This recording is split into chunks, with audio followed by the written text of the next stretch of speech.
امت کو اپنے کام کے لیے حضور چھوڑ گئے ہیں۔ ہماری نادانی ہے اور بہت ناسمجھی کی بات ہے۔ جس کام کے لیے ہمارا وجود تھا، جس کے لیے ہم دنیا میں آئے تھے، ہم نے وہی نہیں کیا ہے، باقی سب کیا۔ اللہ غفور و رحیم ہے۔ سب سے پہلے میں توبہ کروں، آپ بھی توبہ کریں۔ اے اللہ، جس کام کے لیے تم نے دنیا میں بھیجا تھا، محمد صلی اللہ علیہ وسلم نے عرفات کے میدان میں جو میراث دی تھی، ہم نے باپ کی زمین کے ٹکڑے کو تو میراث سمجھا، اس کے لوہے کی چھڑی اور لوہے کے ٹکڑے کو میراث سمجھا، اور ہم نے معمولی پیسوں اور سامانوں کو میراث سمجھا، نہ سمجھا تو محمد صلی اللہ علیہ وسلم کی میراث کو میراث نہ سمجھا۔ ہمارے قصوروں کو معاف فرما دے اور ہمیں اپنے پوری لجاجت کے ساتھ جس طرح بھیک مانگتا ہے اس طرح بھیک مانگ رہے ہو، پچھلی پر ندامت ہو، آگے خدا ہمیں تمہیں ہماری تمہاری قیامت تک کی نسلوں کو اور محمد صلی اللہ علیہ وسلم کی امت کے ہر فرد کو اور اس کو خدا سبب بنائے عالم کے انسانوں کی ہدایت کا۔ اے اللہ، تو ہمیں اس کے لیے قبول فرما دے۔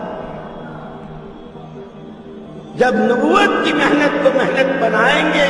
اللہ کا وعدہ ہے سب سے پہلے محنت کرنے والوں کو ہدایت دے، پھر ان کا نور بڑھتا جائے گا، ان کی ہدایت بڑھتی جائے گی،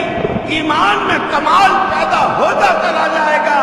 نمازوں میں جان بڑھتی چلی جائے گی، ان کی دعاؤں میں قبولیت آتی چلی جائے گی۔ جیسے سورج جب طلوع ہوتا ہے تو پیلا ہوتا ہے، لیکن جب اپنی حرکت میں برابر رہتا ہے تو پھر وہ روشن ہوتا ہے، اس کے چاروں طرف روشنی ہوتی ہے، اور یہاں تک کہ پھر جب شباب پر آتا ہے تو اتنی زور کا ہوتا ہے کہ لاکھوں میل سے سورج کی کرنیں تاریک کمروں میں جاتی ہیں۔ جب امت اپنی جان و مال کے ساتھ ایمان کی محنت کے لیے نقل و حرکت کو، جو صحابہ کی اصل صفت یا مہاجرین یا انصار، یا مہاجرین یا انصار، یا راہ خدا کی نقل و حرکت ہے، یا اپنے مقام پر رہتے ہوئے اپنی ساری محنت کے ساتھ آنے والوں کو اپنانا۔ جب صحابہ کی سیرت پر پیدل جماعتیں چلیں گی، نقل و حرکت پر امت آئے گی، جان و مال اپنی کھپائے گی، سب سے پہلے خدا ان کی جھولیوں میں ہدایت کا نور ڈالیں گے، اور پھر یہ جس ملک سے گزریں گے، جس علاقے سے گزریں گے، جس بندر بستیوں سے گزریں گے، خدا ان کی قربانیوں، ان کی مجاہدوں سے ایسے دل جو پتھر سے زیادہ سخت ہو چکے ہیں اور جن کے تالے پڑے ہیں، خدا ان کی دعاؤں پر ان کو ہدایت کی ہوا ہے۔ لَيْسَ لَكَ مِنَ الْأَمْرِ شَيْءٌ أَوْ يَتُوبَ عَلَيْهِمْ أَوْ يُعَذِّبَهُمْ فَإِنَّهُمْ ظَالِمُونَ۔ جب دنیا کی کوئی چیز نہیں چاہیں گے، عالم کے انسانوں کی ہدایت کے لیے چاہیں گے، در در کی ٹھوکریں کھائیں گے، جان و مال کھپائیں گے، اب